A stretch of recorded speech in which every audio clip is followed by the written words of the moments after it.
तरह से दलित बच्ची के साथ घटना हुआ है, उसको पहले रेप किया जाता है, मर्डर किया जाता है, स्तन काटा जाता है, उसके बाद जो है वो पांकी में गाड़ दिया जाता है। इन तमाम चीज़ों को लेकर के भीम आर्मी थाना का घेराव करने के लिए आए, जवाब मांग रही है कि आपके मौजूदगी में ये किस प्रकार से हुआ है, आप इस घटना को संज्ञान में क्यों नहीं लिए। इन्हीं तमाम मुद्दों पर बात करेंगे। बात करने के भीम आर्मी के जाबाज शेर हैं, जानने की कोशिश करते हैं। क्या नाम पड़ेगा? मेरा नाम राहुल कुमार है और मैं भीम आर्मी का प्रखंड अध्यक्ष हूँ। इस प्रकार से घटना को अंजाम दिया जा रहा है जी, आप लोगों के मौजूदगी में जी कैसे हो पा रहा है? देखिए, हम लोग के मौजूदगी में कैसे हो पा रहा है, क्योंकि ये काम जो अपराध को रोकना प्रशासन की काम है। जहाँ प्रशासन निकम्मी पड़ती है और जहाँ सरकार निकम्मी पड़ती है, वहाँ भीम आर्मी खड़ा होता है। और आज इस पारू थाना क्षेत्र के प्रशासन और बड़ा बाबू चापलूस हो गए, सत्ता के दलाल, इसलिए आज भीम आर्मी थाना का घेराव की है और रोड पर आई है। और ये पूरे देश को पता है और यहाँ सभी साथी को भी पता है कि ये जो हत्या हुआ है इस देश में सबसे संगीन जुर्म है और इस तरह का हत्या कभी नहीं हुआ था। और हम जो आरजेडी का जो लीडर बनते हैं तेजस्वी यादव जी, मैं उनसे भी मतलब आग्रह करता हूं कि जब आपका इलेक्शन का समय आता है तो SC ST OBC का नारा देते हैं, दलित जोड़ो 85 जोड़ो 15 तोड़ो का नारा देते हैं। अभी तक 3 दिन हो गया इस मामले को, पूरा देश को पता है। यहाँ तक कि हमारे बहुजन शेर, हमारे माननीय एडवोकेट चंद्रशेखर भाई को भी इस चीज़ को पता चल गया है, लेकिन बिहार में बैठे, पटना में बैठे तेजस्वी यादव को पता नहीं है, नीतीश कुमार को पता नहीं है। तो तेजस्वी यादव तो सत्ता में नहीं है, लेकिन उनका जो जतियावता यहाँ दबंगई दिखा रहा है उनके दम पर, तो ये हम लोग अब बर्दाश्त नहीं करेंगे। आई अगर सोच रहे हैं कि आने वाला आगामी चुनाव में चमार पासवान हमको वोट दे देगा, तो ये अपना भूल दिमाग से निकाल दे, क्योंकि अब हम लोग ये जान चुके हैं कि आरजेडी को वोट दिए तैयो लात खाए, एलजेपी को दिए तैयो लात खाए, बीजेपी को दिए तैयो लात खाए। लेकिन अब हम लोग समझ चुके हैं और जान चुके हैं कि कोई हमारा नहीं है, हमारा कोई है हमारे हक और अधिकार का लड़ाई लड़ने वाला, तो हमारे माननीय भाई चंद्रशेखर आज़ाद जी है और हम लोग उनके लिए समर्पित हैं, मरने मिटने के लिए तैयार हैं। चिराग पासवान भी तो दलितों का काफी बिहार में चर्चित नेता है, दलितों का नेता आप लगता है कि दलित क्या लगता है कि आप हमसे बोलवा के ही मानिएगा। दलित है, आप हमके मुंह में उंगली कर रहे हैं, आप हमसे बोलवा के मानिए। अकेले से कह रहे हैं भाई, रिजर्व सीट से गूगल चलाते हैं ना, गूगल चलाते हैं। मोबाइल लीजिए, मोबाइल लीजिए, गूगल पर सर्च मारिए। अगर हमारा दलित नजर आते हैं, नहीं लड़ते हैं। अरे सिर्फ मलाई खाने के लिए दलित है भाई। किसी से पूछिए तो जो दूध हम लोग के माँ बहन गर्म करती है ना, तो ऊपर छेना अथी मलाई जम जाता है। तो जब घर में कोई नहीं रहता है तो हम लोग चुपके से जाते हैं, उंगली दबा के खींच लेते हैं, किसी को पता नहीं चलता। वही क्या बोलते हैं, भेड़िया के खाल में चिराग पासवान सांप बन के हम लोग को डस रहे हैं, डसने का काम कर रहे हैं। आप गूगल पर सर्च मार के देख लीजिए, चिराग पासवान अगर दलित का नेता होते तो आज जो हत्या हुआ है इस पर वो यहाँ नहीं विधानसभा पार्लियामेंट तक ट्वीट तक करते।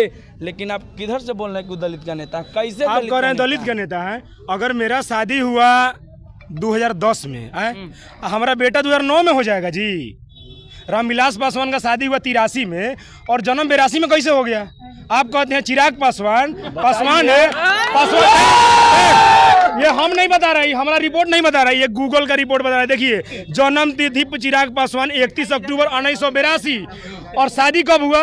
12 अक्टूबर 1983 में शादी हो रहा है और 82 में जन्म कैसे हो गया? गांव में होता है जी कि शादी हुआ 2010 में अब बच्चा हो गया 2009 में? होता है? और हम लगा रहे हैं कि हमारे माननीय जीजा फलना पांडे, तो कैसे चिराग पासवान कह दिए? पासवान है जी, चिराग पांडे है। कौन ऐसा दलित है जो भाजपा के तलवा चाटता है और कहता है कि हम बहुजन हैं, दलित हैं, वोट लेने के लिए दलित? अगर ये जो आप कह रहे हैं कि दलित हैं, तो ये बाबा साहेब के दलित नहीं है, ये भाजपा की दलित है, आरएसएस के दलित, आरएसएस के दलित है। दलित देखिए, उनकी माँ पंडित, उनके जीजाजी पंडित, और उनके पूरे खानदान पर। अब बताइए, जो बाबा साहब के विचारधारा को मानने वाला होगा यहाँ तक टीका करेगा जी? यहाँ तक मानेगा? बाबा साहब इस चीज बाबा साहब इस सब चीज का सख्त विरोधी थे।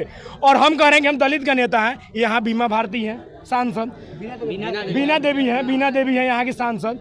उन्होंने दलित कोटा से चुनाव तो जीत लिया, लेकिन 4 दिन हो गया हत्या का। उनके बेटी के साथ अगर स्तन काट दिया गया रहता, हत्या कर दिया रहता, गैंग रेप हुआ रहता, तो यह शांत रहता? आप बताइए।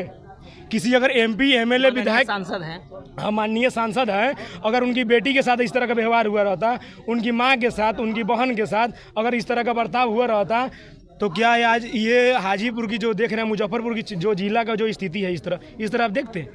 SP कह रहे हैं, SP जो भेजे हैं SSP को, वो कह रहे हैं कि मामला संज्ञान में लिया गया है। अगर 4 दिन हो गया घटना का, तो कुर्ती जब्ती करेंगे ना जी? उनके प्रभारी को हम फोन किए हैं, तो कॉल पूरा रिंग होने के बाद उसका मोबाइल स्विच ऑफ हो जाता है। आप हमको सत्ता का बात बताइएगा। आप कहते हैं कि हम दलित का नेता हैं। दलित के लिए कोई ऐसा एक आवाज उठाए होंगे? आए दिन दलितों पर अत्याचार हो रहा है, मर्डर हो रहा है। मोतिहारी में देखिए, एक टीचर को दिन दहाड़े घर से निकालकर चाकू मारकर हत्या कर दिया जाता है। दलित को 12 बजे दिन का बात कर रहे हैं, टीचर को जब घर में जब छुट्टी पर रहता है, उसको घर से निकालकर हत्या कर दिया जाता है। मनोज पासवान का हत्या कर दिया जाता है। 4 दिन तक चिराग पासवान नहीं थे, 4 दिन तक लाश रखा जाता है। पूर्वी चंपारण का बात कर रहे हैं, आप कह रहे हैं कि पासवान है। क्या पासवान है? पांडे है। कौन देगा? बिहार में दलित ही क्यों? दलित का ही मर्डर क्यों? इसका जवाब कौन देगा? ये सत्ता में बैठे दलाल देंगे। संसद में कितना SC ST का हिजड़ा बैठा हुआ है, लेकिन मर्द एक्के को बैठा हुआ है, चंद्रशेखर आजाद। और चंद्रशेखर आजाद बैठे हुए हैं मर्द बन के, 2 बार 3 बार से सांसद बन गए। कई को दलित के लिए आवाज उठाएंगे? सब जो एक सवाल आप लोग, एक सवाल का जवाब दीजिए। आपके नेता अमर ज्योति जी कहते थे कि हम दलितों के घर में लाइसेंसिंग बंदूक बंटवाएंगे, क्योंकि सुरक्षा जो है वो दलितों को बहुत जरूरी है। अगर आज उस बहन के घर में अगर बंदूक रहता, तो घर में से किसी का औकात था कि घर में से उठा के? 1 मिनट बता रहे हैं, आज RJD की सरकार है बिहार में या नहीं है? उनके लोग बरियार हो गए हैं, उनका बाप का देना है, लालू यादव का देना है, डॉक्टर BR अम्बेडकर का देना है, BR अम्बेडकर का देना है। भारत का संविधान दिए, उस संविधान से अनपढ़ जाहिल गवार मेहरारू उप मुख्यमंत्री बिहार का बनी, उनके लोग आज बरियार हो गए, तो मेरे लोग के ऊपर अत्याचार कर रहे हैं। ये कहीं तक बर्दाश्त नहीं किया जाएगा। आज लालू प्रसाद का देन है, आज लालू प्रसाद का देन है कि उनके समाज के लोग बरियार हो गया। आज हम लोग के समाज पर अत्याचार कर रहा है। आज मेरी बेटी बहन के साथ रेप हो रहा है, बलात्कार हो रहा है। और चिराग पासवान और रामविलास पासवान और तेजस्वी यादव, नीतीश कुमार ऐसा जाहिल गवार लोग एक ट्वीट तक नहीं करता है। और पार्लियामेंट में बैठने वाले चंद्रशेखर आजाद रावण, भारत को उभरते हुए नेता को पता चल जाता है, वो आदमी वहां से ट्वीट करता है, तो वो मेरा नेता है, वो मेरा मसीहा है। गरीब का ओरिजिनल कोई नेता है तो चंद्रशेखर आजाद रावण है, ना कि लालू प्रसाद यादव नहीं है। बिहार में जितने भी चमार, दुसाद, मुसहर, डोम, हलगोर लालू प्रसाद यादव को अगर तारीफ करते हैं, उनके लिए वोट मांगते हैं, तो सभी लोग कह रहे हैं जुत्ता से मारो उनके समाज में अगर कोई चाहता है वोट मांगने। तो आज हमारे बहन बेटी के ऊपर बलात्कार, रेप, हमारे भाई का हत्या हो रहा है। कोई भी राजद का कोई भी नेता अभी तक ट्वीट नहीं किया है। यहाँ तक तेजस्वी यादव, अभी तक उनके ट्वीट खोल के देख लीजिए, एक भी ट्वीट नहीं है। बिहार में चप्पा तक पता है। उनके हो सकता है कि उनको जानकारी नहीं हो। अरे भाई, जानकारी उनके लोग यहाँ पे दबंगई मचा रखा है। बिहार में दबंगई मचा रखा है उनका लोग। इसको बिहार में सबसे ज्यादा अगर दबंग कोई है तो अब न शो करने वाला है तो अयर लोग है। अपने आप को समझता है बाहुबली है। अरे बाहुबली कौन है? भारत के संविधान वाला बाहुबली है। लालू प्रसाद यादव का कानून उनको सजा दिया था, उनको अपना औकात पता होना चाहिए कि बाहुबली कोई मन से नहीं होता है। भारत के संविधान जो डॉक्टर BR अम्बेडकर दिए हैं वो बाहुबली है। ये रुतबा जो है ना, ये रुतबा मेरे सर को तेरे संविधान से मिला। अच्छा। ये सम्मान भी मेरे सर को तेरे संविधान से मिला। और जो लोग सत्ता के दलाली करके बैठे हैं ना, उनको वो सत्ता भी हमारे संविधान से मिला।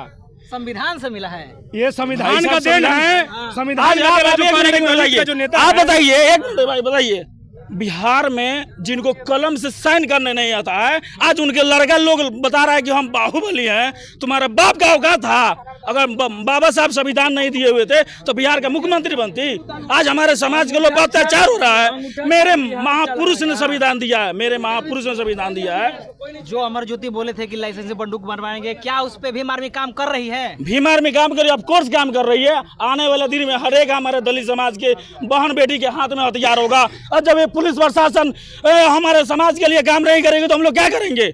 हम लोग हथियार उठाएंगे, हमारे काम करिए, एकदम करेंगे। ऐसा पुलिस प्रशासन निकम्मा अगर थाना बिहार में रहेगा तो हम लोग हथियार नहीं उठाएंगे। जब हम लोग डॉक्टर अंबेडकर साहब के वंशज हैं, अगर संविधान लड़िए, कलम से लड़ाई लड़िए, हथियार क्या उठाइएगा? अरे भाई कलम से जब लड़ के थक गए तब हथियार उठेबे न करेंगे। अरे हम ये लोग फैमिली से बिलोंग करते हैं, उसी महापुरुष का हम कहानी बता रहे हैं। दोहरा देंगे। भीमा कोरेगांव को दोहरा कलम देंगे। कमजोर है और नहीं हमारा तलवार। याद रखिए, हम फिर से भीमा गोरेगांव का इतिहास लिख देंगे। हमारा खून उन्हीं का, हमारे रगों में उन्हीं का खून दौड़ रहा है। बताइए, पुलिस प्रशासन का काम दिखाइए। बताइए थाना में, देखिए थाना में दारू का शीशा देख सकते हैं ये दारू का बोतल। रुकिए एक मिनट, दारू का जो है वो बोतल है। एक मिनट बोलने दीजिए।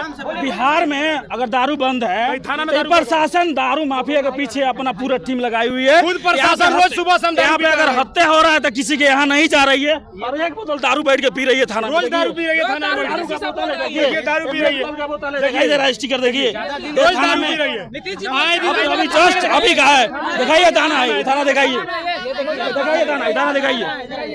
देख सकते हैं ये थाना, और थाना के अंदर जो है वो दारू का जो है वो बोतल मिलता है और इस चीज को लेकर के बहुत बड़ा जो है वो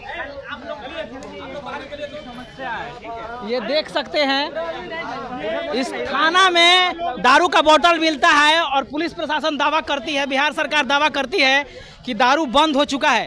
तो आप ही बताइए कि इसको किस प्रकार से जायज माना जाए जब थाना के अंदर, थाना परिसर के अंदर अगर बियर का बोतल मिलता है, शराब का बोतल मिलता है, तो आप पुलिस प्रशासन, एसपी महोदय, एसपी महोदय, थाना महोदय, डीएम महोदय, आप ही बताइए कि ये किस प्रकार से जायज है और कहां तक जायज है। अगर आप कहेंगे कि कोई दूसरा ला के रख दे रहा है तो आपके उपस्थिति में ये कौन ऐसा काम कर रहा है, इसका जवाब जो है वो पुलिस प्रशासन को देना पड़ेगा, थाना अध्यक्ष को देना पड़ेगा, एसपी को देना पड़ेगा, डीएसपी को देना पड़ेगा। नहीं तो ये स्वीकार कर लीजिए कि आप भी कहीं ना कहीं इस अपराध में शामिल हैं।